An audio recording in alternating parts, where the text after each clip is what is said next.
decía, no sé si esta la vieron, ya no sé, pero digo de vuelta, que quiero tener 3 tópicos solamente en esta noche. La primera, las cadenas de la oposición. Pablo estaba en cadenas, Pablo estaba encadenado. Estaba encadenado de manos y de pies, como se lo llevaba a los prisioneros en esa época, ¿no? En segundo lugar, quiero ver el celo por la salvación de las personas.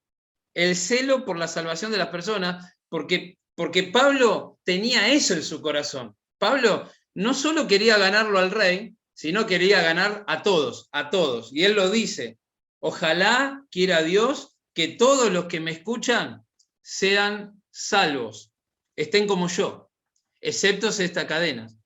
Y en tercer lugar, quiero ver la conducta que cierra bocas y abre oídos. Tercer lugar, la conducta que cierra bocas y abre oídos. Así que las cadenas de la oposición, atentos, todos los que tienen Biblia allí, para poder leer algunos textos que tenemos allí abajo. Queridos hermanos, nunca debemos olvidar que desde que aceptamos al Señor Jesucristo, estamos en guerra. Cuando aceptamos al Señor Jesucristo, cambiamos de posición. Estábamos en un estado de ceguera espiritual, estábamos en el mundo, éramos esclavos del pecado, éramos hijos del diablo, pero ahora tenemos una nueva posición en Cristo, somos hijos de Dios. Ya no estamos en el terreno del diablo, ahora estamos en los lugares celestiales con el Señor. Y esto lo tenemos que tener muy en cuenta, porque estamos en guerra. Ahora, Satanás, que nos perdió a nosotros, antes nos tenía, pero ahora nos perdió, ahora somos del Señor. Bueno, va a hacer guerra contra nosotros. En la vida del creyente hay muchísimos conflictos. Siempre vamos a tener oposición, Desde el Génesis al Apocalipsis, cuando uno va estudiando la Biblia, va leyendo la Biblia y va viendo la vida de los hombres y mujeres de Dios, vemos que en todos ellos hubo oposición. Quisieron servir al Señor, tuvieron oposición. Quisieron hacer las cosas que a Dios le agrada, tuvieron oposición. Noé tuvo oposición, Moisés tuvo oposición, Josué tuvo oposición, David tuvo también oposición, Daniel tuvo tremenda oposición. Siempre habrá conflictos. Y ni que hablar del ejemplo supremo que es nuestro Señor Jesucristo. Él, el principal ejemplo que tenemos en la Biblia, él tuvo grande oposición. Ahora, tenemos que distinguir la oposición, de dónde viene, para saber tomar las medidas al respecto. Satanás es uno de los enemigos, obviamente, de Dios, y como es enemigo de Dios, se transforma también en el enemigo de la iglesia, del pueblo de Dios.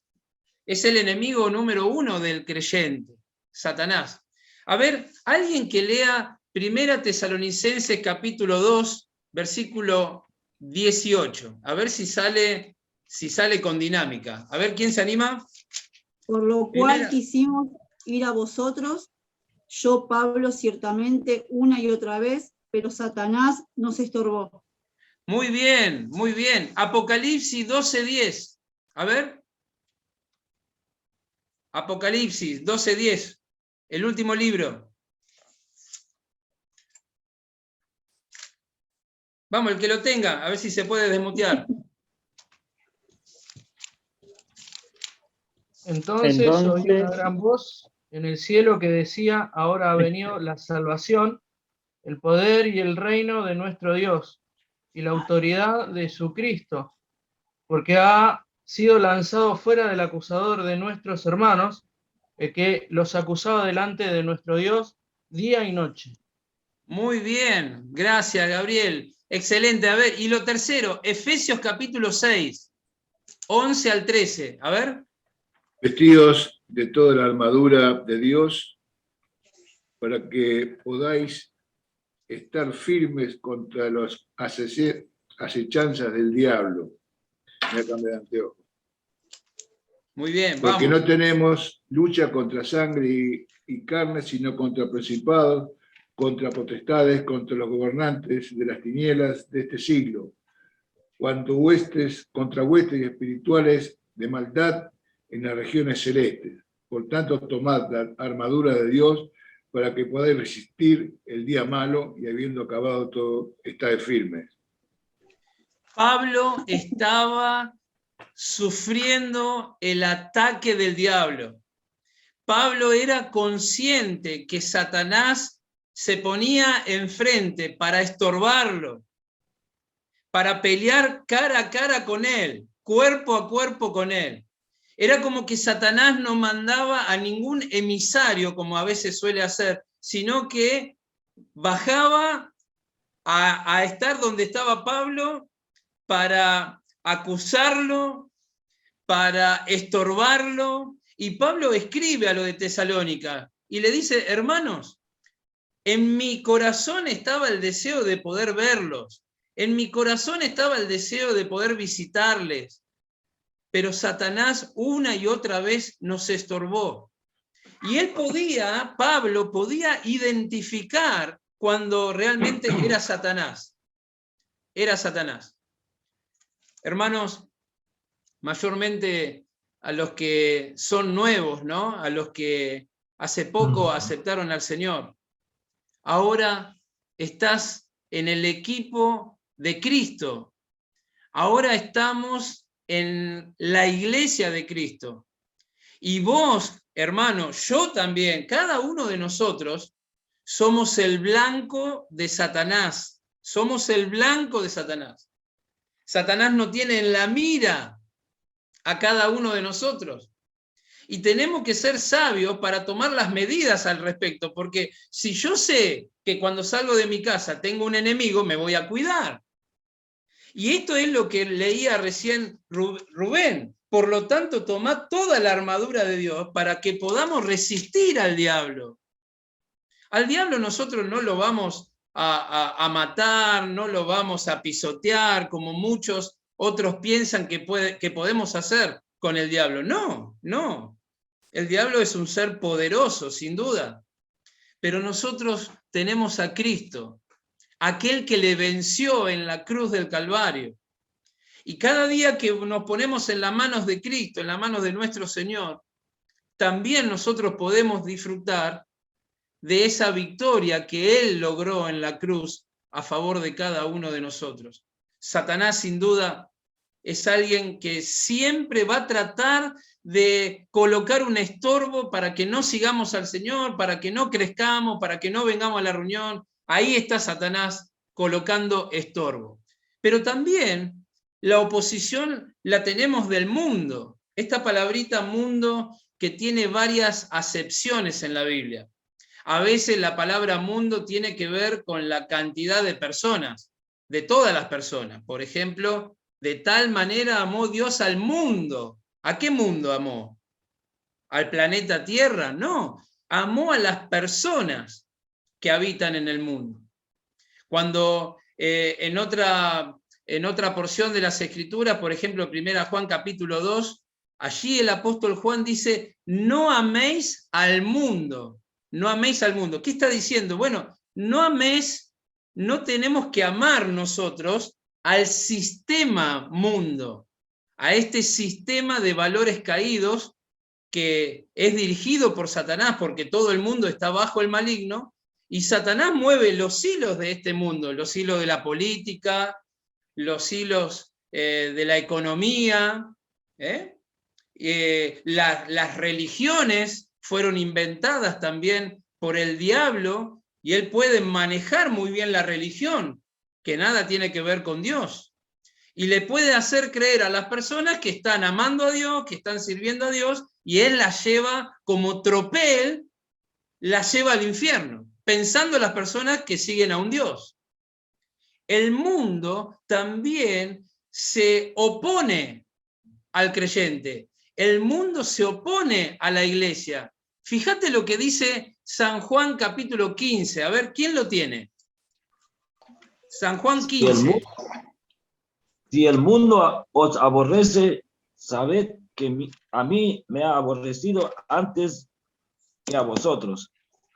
Si fuerais del mundo, el mundo amaría lo suyo. Pero porque no sois del mundo, antes que yo os elegí el mundo, por eso el mundo os aborrece. Muy bien, Sebastián, te felicito. El mundo ha rechazado a Cristo. El mundo aborreció al Señor. La religión aborreció al Señor. De hecho, fueron los causantes de un juicio injusto, la religión de la época. Y también el mundo nos va a aborrecer a nosotros.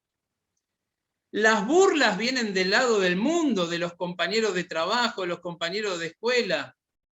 Ahí estaban las burlas que estaba soportando Pablo, encadenado, como si fuese que Satanás, colocándole cadenas al apóstol Pablo, podía pararlo. No lo podían parar. Y Festo, que era un gentil, que no conocía los argumentos de Pablo, no conocía la historia judía, dice: vos estás loco, Pablo. Las muchas letras te vuelven loco, estás loco.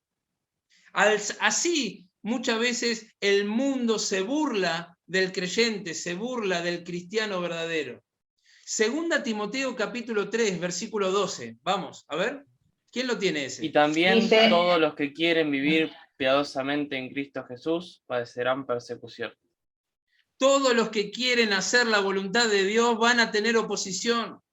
Todos los que quieran vivir piadosamente en este mundo van a tener oposición. No podés sacarte esta verdad de tu mente y de tu corazón. No pienses que la vida cristiana es una vida de color de rosa. No, vamos a tener oposición. Vamos a tener oposición. Primera Juan, capítulo 3, versículo 13. A ver.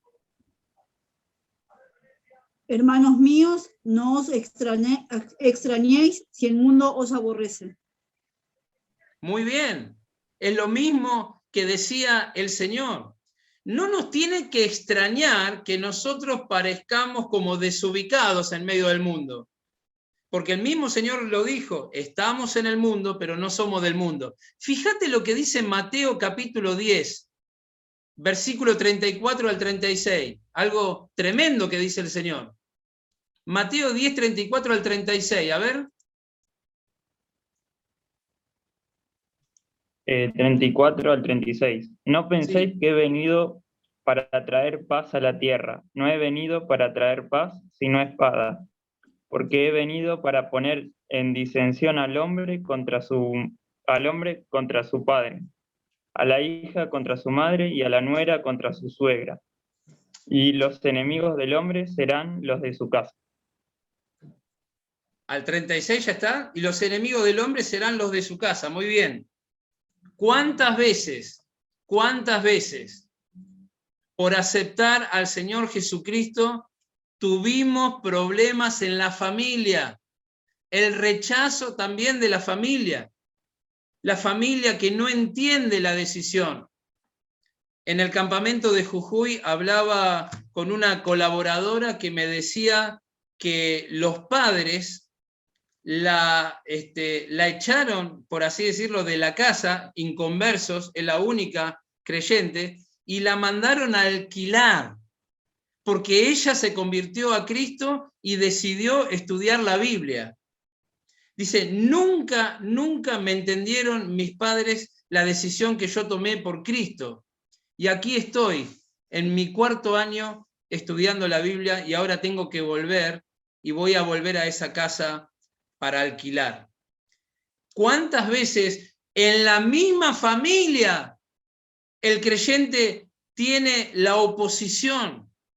Y el diablo mueve muchas veces a la misma familia para amedrentarnos, para angustiarnos, para frenarnos. Es la misma familia que muchas veces se levanta contra nosotros y no nos deja avanzar en la vida.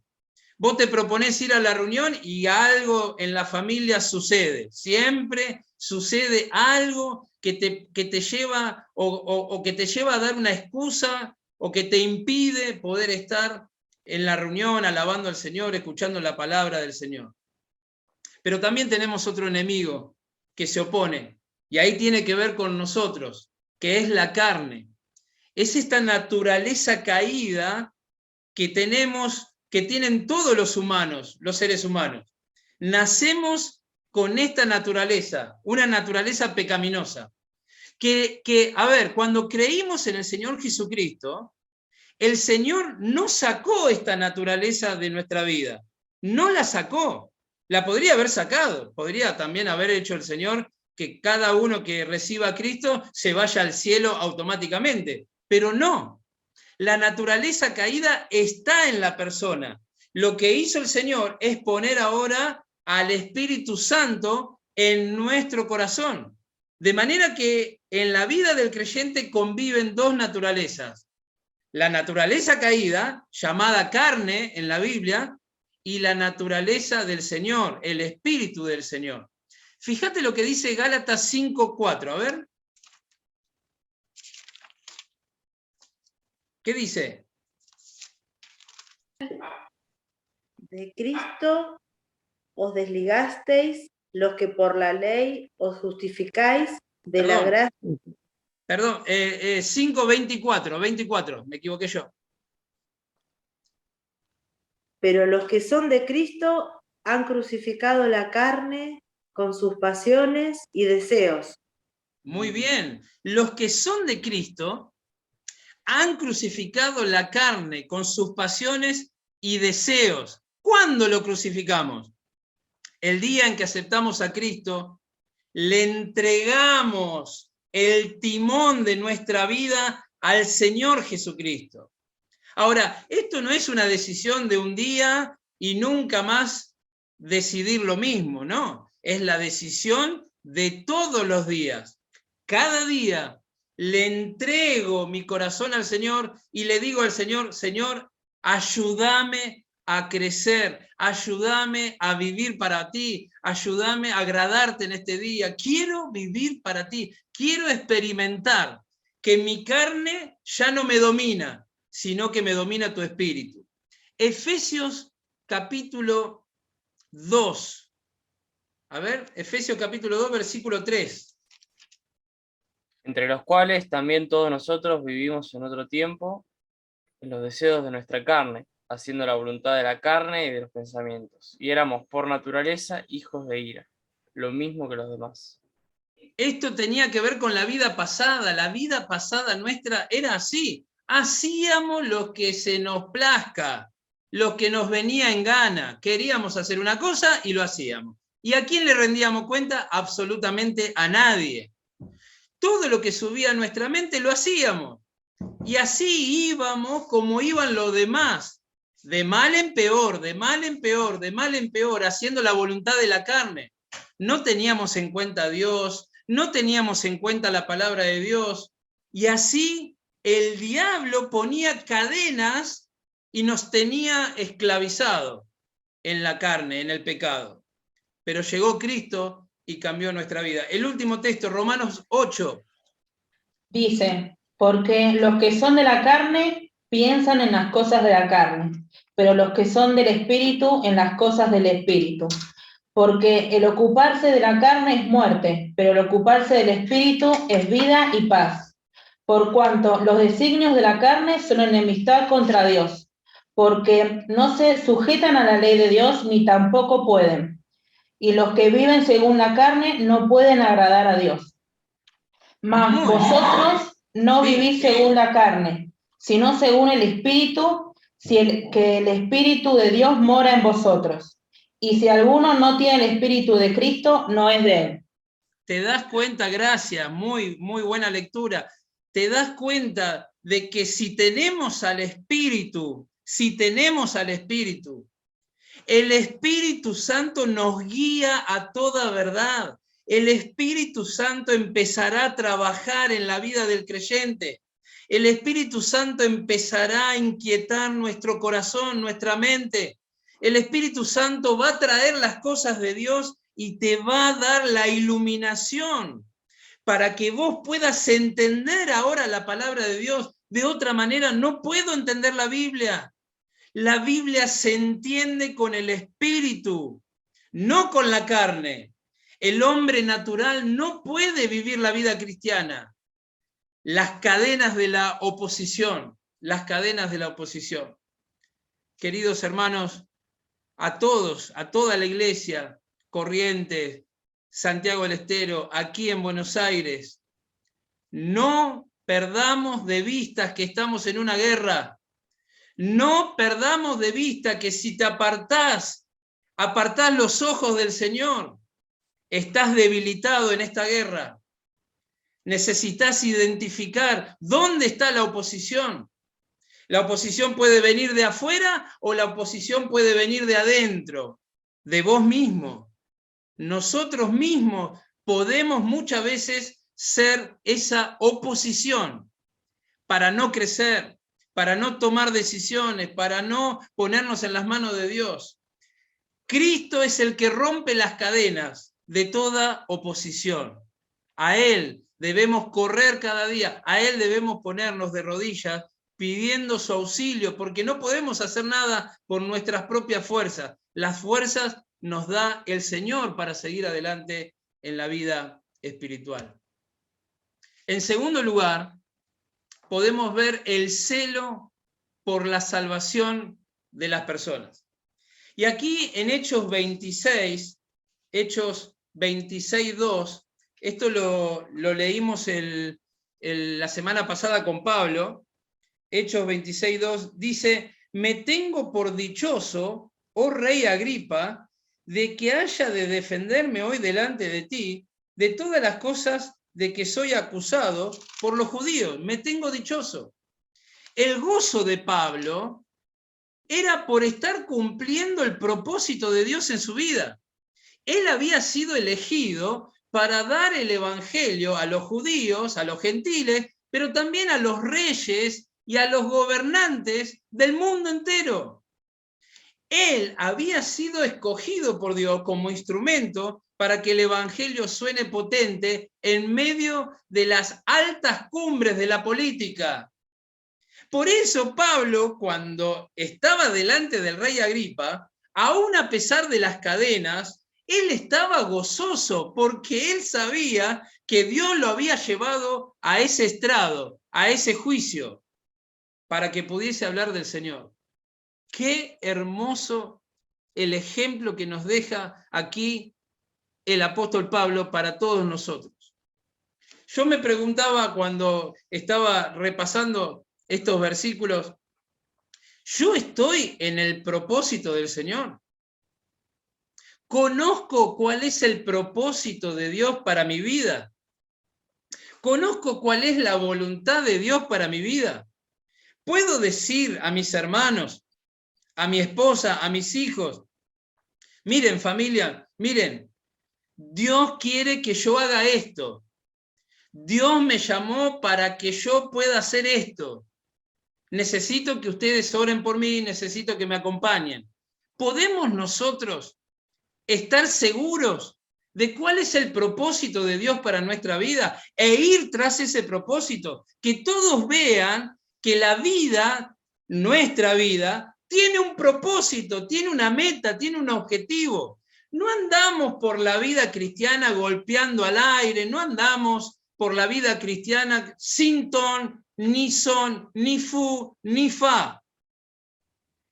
El que anda así, con un pie en el mundo y un pie muchas veces en la cosa del Señor, es que no tiene todavía claro cuál es el propósito del Señor para su vida. El dar testimonio del Señor está atado a la íntima relación que yo pueda tener con mi Señor.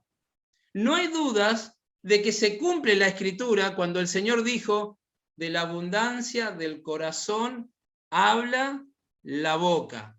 De la abundancia del corazón habla la boca. Hermano, cuando estás ocupado en el Señor, cuando tu pensamiento es la obra del Señor, cuando tu corazón está inclinado a las cosas del Señor, nadie te va a decir, nadie te va a mandar o a decir lo que tenés que hacer, porque naturalmente vas a hablar del Señor, porque tu corazón está con el Señor. De manera natural vas a compartir una palabra, una ayuda, un folleto, no sé. Hay tantos métodos que el Espíritu Santo utiliza y nos pone a nosotros, nos da la sabiduría para poder llegar a una persona, a una persona, a una persona. Me acuerdo allá, estando en Mendoza, que en el final, entre corte y corte, creo que Pablo terminaba con un video hablando de esto, ¿no? ¿A cuántas personas le podemos hablar del Señor? Pero le vamos a hablar del Señor, realmente le vamos a hablar del Señor cuando hay una intimidad con el Señor. Hay 3 pilares para el evangelismo personal. El primer pilar es la llenura del Espíritu Santo. La llenura del Espíritu Santo es un mandamiento. Allí en Efesios 5:18 dice, sed llenos del Espíritu Santo, sed llenos. Claramente vemos que ahí tenemos una responsabilidad nosotros, pero a la vez es algo que lo hace el Señor en nuestra vida. Es una responsabilidad nuestra y es un accionar del Señor. Es el objetivo de Dios para nosotros. Desde el punto de vista de Dios, para Dios es natural que un creyente viviera así, lleno del Espíritu Santo, desde el punto de vista de Dios. ¿Por qué? Porque Cristo vivió así. Como hombre, nuestro Señor vivió siempre en la llenura del Espíritu Santo. Cada segundo de su vida lo vivía lleno del Espíritu Santo. Uno puede estar lleno del Espíritu Santo varias veces. No podemos estar constante porque no somos perfectos, todavía estamos en imperfección, pero varias veces vemos en la palabra que hombres y mujeres alcanzaron esa llenura del Espíritu Santo. Y con la llenura del Espíritu Santo se pusieron en pie y hablaron del Señor, tuvieron coraje, tuvieron fortaleza, tuvieron consuelo, tuvieron esa valentía para hablar de Cristo, para hablar del Señor. La llenura del Espíritu Santo es realmente un mandamiento que pocas veces atendemos. Los requisitos para ser lleno del Espíritu Santo es todo lo que nos dice la Biblia, que tienen orden negativo. No contristéis al Espíritu Santo, no apaguéis al Espíritu Santo, no le des lugar al diablo, no le des lugar a la carne, y tantas otras cosas que dice en la Biblia. No hagan esto, porque lo que contrista al Espíritu Santo es precisamente el pecado. Acá en este pasaje, de hecho, podemos ver a Pablo que estaba lleno del Espíritu Santo. Estaba realmente entusiasmado, como lo dice al principio del 26. Estoy bienaventurado, estoy dichoso, estoy con gozo. El gozo era saber que estaba haciendo la voluntad de Dios, saber que estaba cumpliendo el propósito de Dios. El segundo pilar es la oración. Allí en Marcos capítulo 1 podemos ver al Señor del 35 al 39 que se apartaba para orar en la noche. Y cuando se levantaba de orar, le mandaba a sus discípulos diciendo, vamos, que tenemos que predicar el Evangelio. Allí podemos ver en 1 Tesalonicenses 5:17 que está esas 3 palabras, orad sin cesar.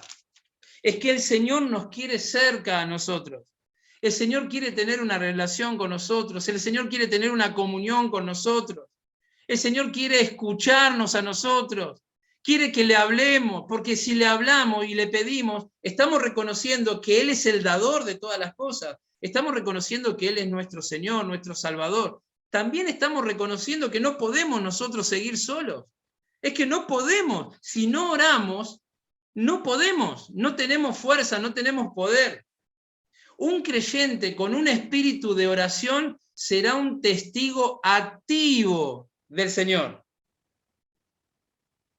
¿Querés saber si un hombre o una mujer es un hombre o una mujer de oración? Fíjate si habla del Señor. Si habla del Señor. Una iglesia que ora también será una iglesia que predica el Evangelio. Una iglesia que no ora no tiene poder para predicar el Evangelio. La oración es la respiración del creyente. Necesitamos orar más, pasar más tiempo en oración. La oración es la usina de la iglesia, dijo don Jaime Burnet en una reunión de Calle Brasil. Nunca me voy a olvidar de esa frase. La oración es la usina de la iglesia. Por eso en las reuniones de oración es muy importante que estemos todos conectados para orar, para agradecer, para adorar, para pedir. Cuanto más conectados estamos en la reunión de oración, más poder va a tener la iglesia. Con la oración alcanzamos el punto más alto del universo, que es el trono de Dios. El trono de Dios es el punto más alto que podamos nosotros imaginar. Y con una simple, sencilla, pero sincera oración, nosotros alcanzamos al trono de Dios. Al trono de Dios. La semana pasada, descansando allí en Mendoza, pudimos estar a 4.000 metros de altura. 4.000 metros de altura. Y a 4.000 metros de altura mirábamos la inmensidad de las montañas. Y el Aconcagua tenía 7.000 metros de altura, 3.000 metros más todavía. Es como un gigante que te abraza y te mira desde lo alto. Nosotros con una oración podemos alcanzar una altura inimaginable. Y cuanto más oremos, más altura tendremos, espiritualmente hablando. El tercer pilar es el amor a Dios. Siempre estamos orando para que crezcamos en amor. Pero fíjate lo que dice Mateo 22:37. Este quiero que lo lean alguno. A ver, Mateo 22:37. ¿Qué dice?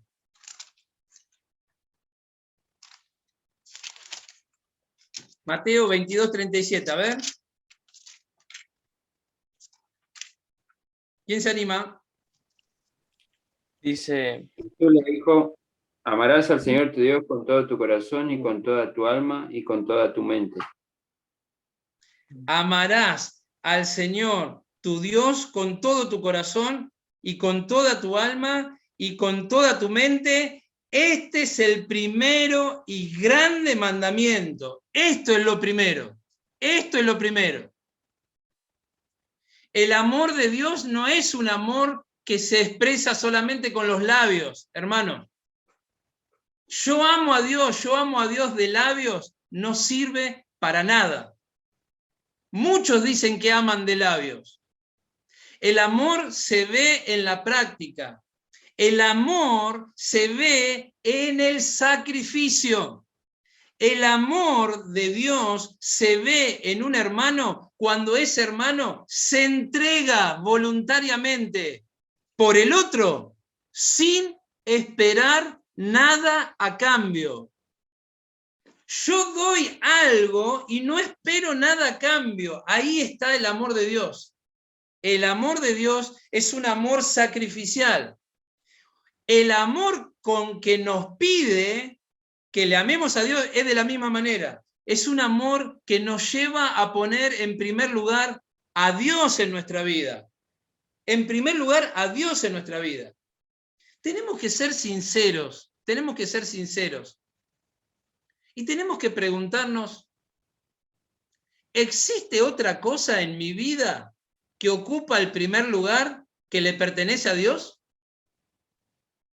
¿existe otra cosa en mi vida que ocupa el primer lugar y que ese lugar le pertenece a Dios? Porque si existe otra cosa en mi vida que ocupa el primer lugar, bueno, ahí va a estar mi pensamiento, ahí va a estar mi tiempo, ahí va a estar mi dinero, ahí va a estar mis emociones, mi voluntad. Si existe otra cosa en mi vida que ocupa el primer lugar, yo no amo a Dios. Amo a eso. Amo a eso que ocupa el primer lugar. Nadie puede amar a dos señores, lo dijo el Señor. Pero cuando amamos a Dios, en primer lugar ponemos a Dios. Ponemos a Dios. Y cuando ponemos a Dios en primer lugar, Dios empieza a ordenar el rompecabezas que muchas veces tenemos nosotros por causa del mundo y del pecado. Cuando vos venís del mundo y aceptás a Cristo en el corazón, tenés un rompecabezas tremendo. No sabés por qué lado podés empezar.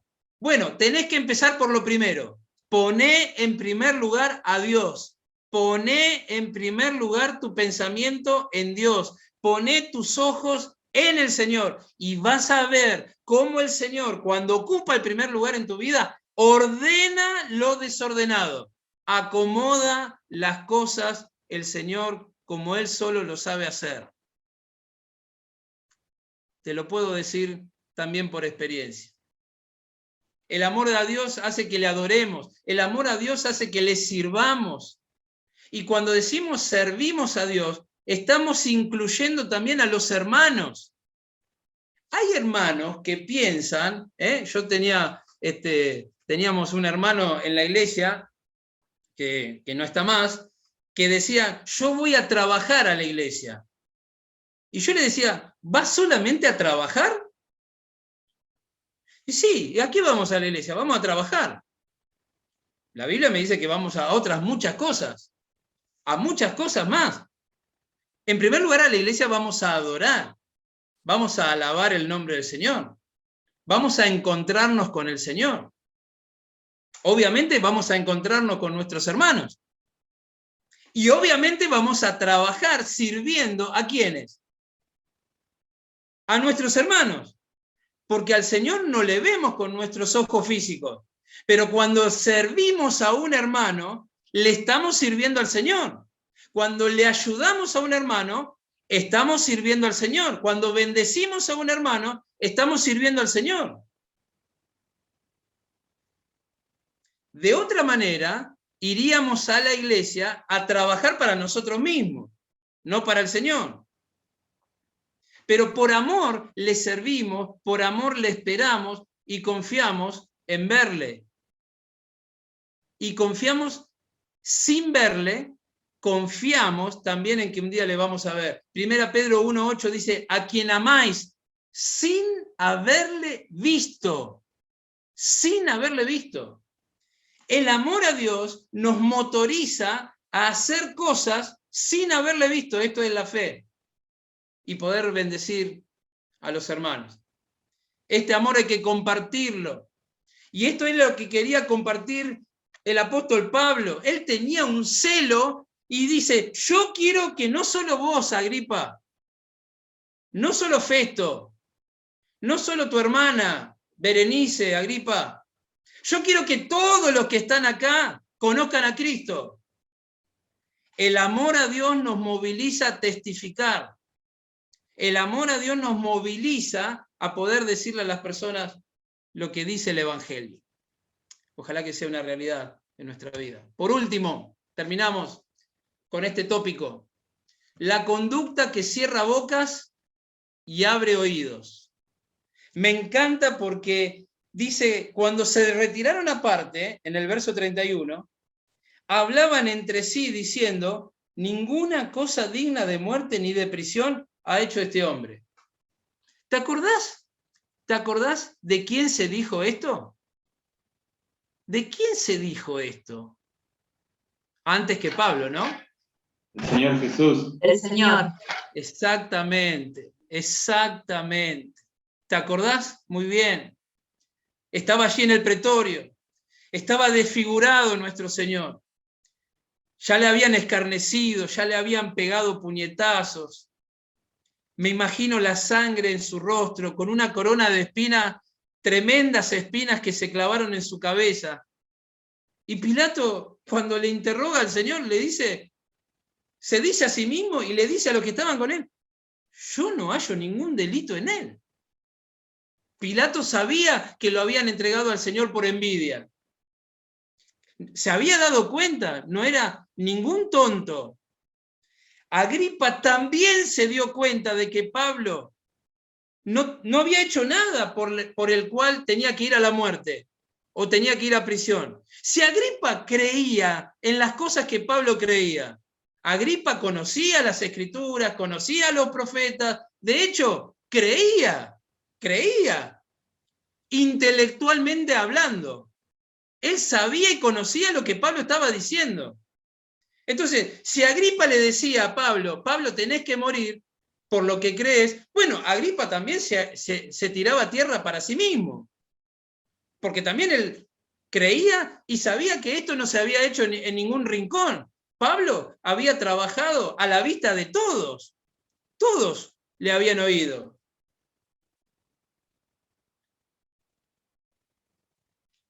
La conducta que cierra bocas y abre oídos. Miren, hermanos, yo puse una frase que lo tuve pensando en estos días. Tener una conducta buena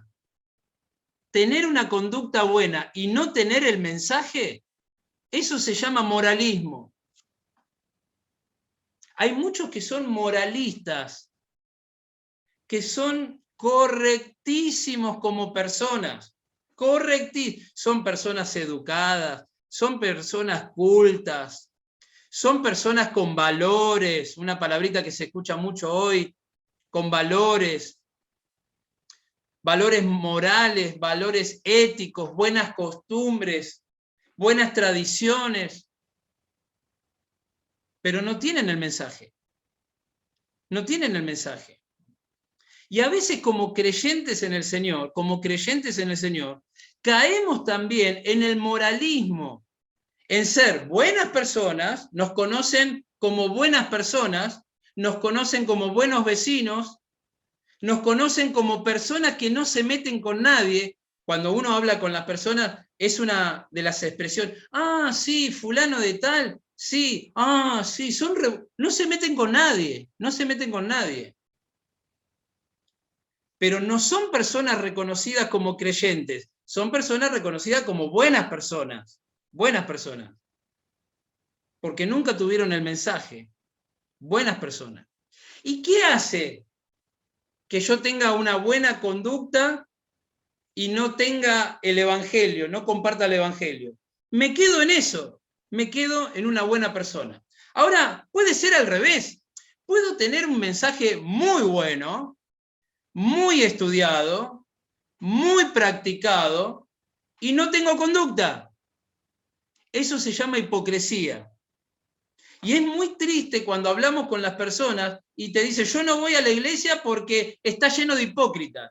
Yo no voy a la iglesia porque ahí en esa iglesia va un hermano o una persona que a mí me quedó debiendo esto, y me hizo esto y me hizo lo otro, o me estafó, Es tremendo cuando el mundo dice, son hipócritas. Algunos mienten y algunos no. Es la triste realidad de muchos concurrentes a la iglesia, que entran a la iglesia, se portan re bien dentro de la iglesia, pero cuando salen de la iglesia, su vida es un desastre. No viven lo que dicen creer. Entonces, ¿cuál es la conducta que cierra bocas y abre oídos? Es cuando nosotros tenemos un mensaje, pero nuestra vida avala ese mensaje. Cuando nuestra vida le baja la guardia a las personas. Cuando nuestra vida le abre los oídos a las personas. Y cuando tenemos el mensaje del Evangelio. Las personas se van a convertir, hermanos, no por nuestra buena conducta. Las personas se van a convertir cuando le prediquemos el mensaje.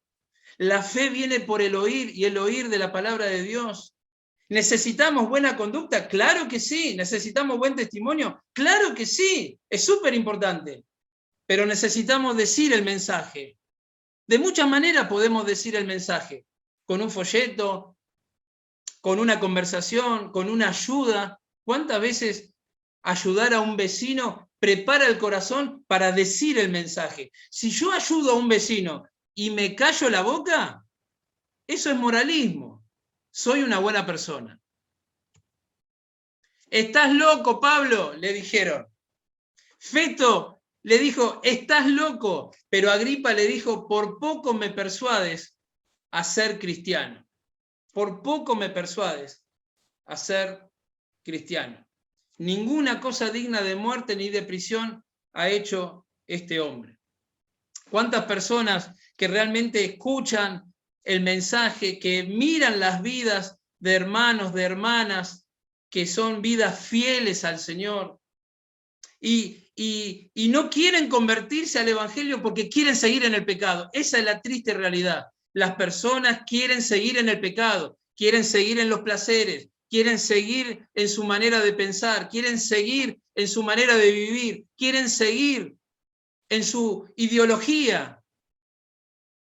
No se quieren convertir, entienden la palabra, entienden el argumento, entienden la vida, miran el ejemplo, no se quieren convertir, porque es dulce el pecado es dulce para aquellos que lo practican, pero aquel que es del Señor, mira el pecado de reojo, ya no quiere el pecado, ya no quiere el mundo, aunque el mundo diga que estamos locos, y sí, para ello estamos locos, pero estamos cuerdos para Dios. Y predicamos palabras de cordura, dijo el apóstol Pablo. No estamos locos, estamos muy cuerdos para nuestro Dios. Conclusión, terminamos. La vida cristiana tendrá oposición de muchos lados. Solo los valientes y comprometidos avanzan teniendo claro el propósito de Dios en sus vidas. Dios rompe las cadenas del diablo cada vez que nos ponemos en sus manos. Todavía estamos en este mundo porque tenemos que predicar a Jesús. ¿Lo estamos haciendo? ¿Sentimos el gozo de saber que somos instrumentos en las manos de Dios? ¿O tenemos una carga? ¿O la vida cristiana es una pesada carga para nosotros? ¿Conocemos la voluntad de Dios para nosotros? ¿Mi conducta abre los oídos de la persona para escuchar el Evangelio? ¿Soy creíble? ¿Adorna mi vida el mensaje de Dios? ¿Cómo está mi testimonio personal? ¿Cómo está mi testimonio en la familia cuando nadie nos ve? ¿Cómo está el testimonio en el barrio, en la escuela o en el trabajo? Muchos no conocerán el Evangelio de Mateo, de Marcos, de Lucas o Juan, pero sí conocen el Evangelio según vos y según yo, el Evangelio según Mario Loero. Ese es el Evangelio que muchos van a conocer antes de conocer a Cristo. Y la vida y las palabras tienen que ir por un mismo canal. Que Dios nos ayude a ser pequeños Pablos, ¿no? Sabiendo que Pablo imitaba a nuestro Señor. Que así sea en nuestra vida, que el Señor bendiga su palabra. Amén.